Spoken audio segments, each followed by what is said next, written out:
সেই জুলাই সনদ বাস্তবায়নের জন্য যারা দায়িত্ব গ্রহণ করলো ম্যানেজ ভোটের মাধ্যমে, সেই ম্যানেজ ভোটের প্রধানমন্ত্রী জুলাই গণঅভ্যুত্থানে বাংলাদেশে ছিল না, ছিল লন্ডনে।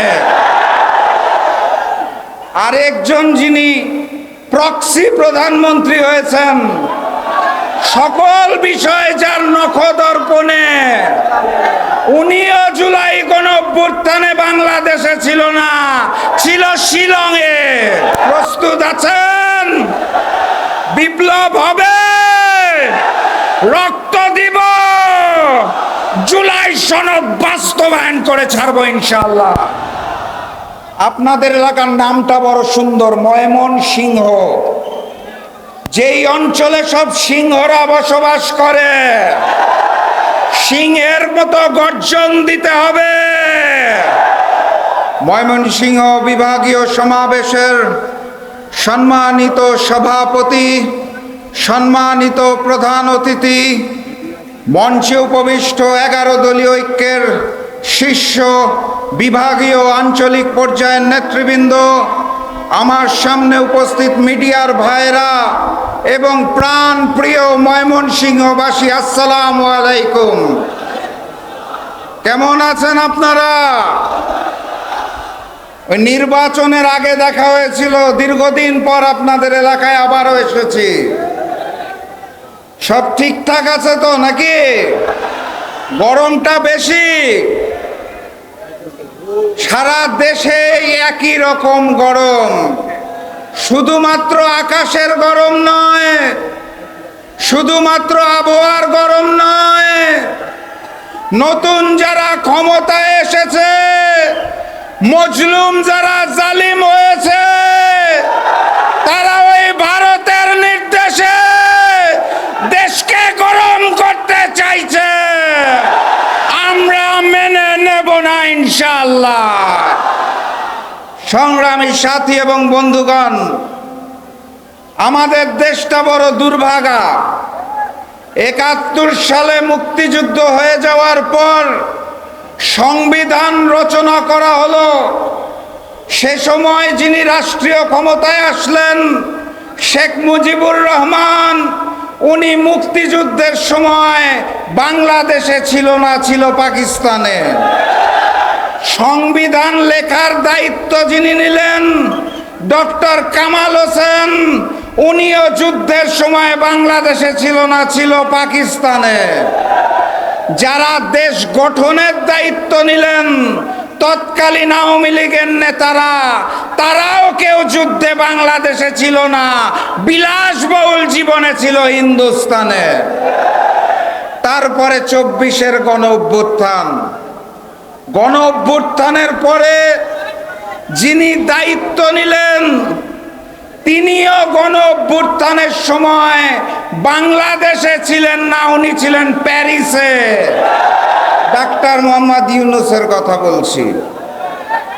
তারপর সকল রাজনৈতিক দলের সাথে আলোচনা করে যিনি জুলাই সনদ লেখার দায়িত্ব নিলেন, ডক্টর আলী রিয়াজ, উনিও গণঅভ্যুত্থানের সময় বাংলাদেশে ছিল না, ছিল আমেরিকাতে। ভাগ্যের কি নির্মম পরিহাস! সেই জুলাই সনদ বাস্তবায়নের জন্য যারা দায়িত্ব গ্রহণ করলো ম্যানেজ ভোটের মাধ্যমে, সেই ম্যানেজ ভোটের প্রধানমন্ত্রী জুলাই গণঅভ্যুত্থানে বাংলাদেশে ছিল না, ছিল লন্ডনে। আরেকজন যিনি প্রক্সি প্রধানমন্ত্রী হয়েছেন, সকল বিষয়ে যার নখদর্পণে, উনিও জুলাই গণঅভ্যুত্থানে বাংলাদেশে ছিল না, ছিল শিলংয়ে। এই কারণে তারা জুলাইয়ের মর্ম অনুভব করতে পারে না। জুলাই আপনারা বুঝবেন কিভাবে? জুলাই যদি অনুভব করতে চান, তাহলে ওই জুলাই শহীদের মায়ের চোখে চোখ রেখে জিজ্ঞাসা করুন জুলাই কি জিনিস। জুলাই বুঝতে চাইলে জুলাই শহীদ পরিবারের পিতা এবং ভাই বোনকে জিজ্ঞেস করুন জুলাই কি জিনিস।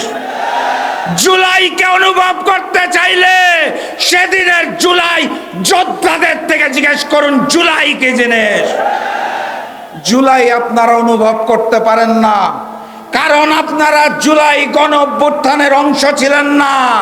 আপনারা লন্ডন শিলংয়ে বসে ভিডিও কলে আন্দোলন দেখেছেন। জুলাই কি জিনিস সেটা জানতে হইলে আমাদেরকে জিজ্ঞাসা করুন, আমরা উত্তর দিয়ে দিব আপনাদের ইনশাআল্লাহ। জুলাইয়ের শহীদের রক্ত পেরিয়ে ওই মসনদে বসে যদি মনে করে থাকেন ফ্যাসিস্ট শেখ হাসিনার রেখে যাওয়া অসমাপ্ত কাজ দিল্লির নির্দেশনায় পালন করবেন, আমরা সেটা মেনে নেব না ইনশাআল্লাহ। সংগ্রামী সাথী এবং বন্ধুগণ, জুলাই সনদ বাস্তবায়ন করতে হবে। কথা কি ঠিক না বেঠিক? ওনারা বলে নাকি অক্ষরে অক্ষরে পালন করবেন। কোন অক্ষর? কার অক্ষর? আমরা ওই হিন্দুস্তানের অক্ষর চিনি না, আমরা বিএনপি গুলশান অফিসের অক্ষর চিনি না। গণভোটের গণরায়ের অক্ষরে জুলাই সনদ বাস্তবায়ন করতে হবে। তার জন্য যেই অনিবার্য বিপ্লব আসতে যাচ্ছে সেই বিপ্লবকে সফল করতে হবে।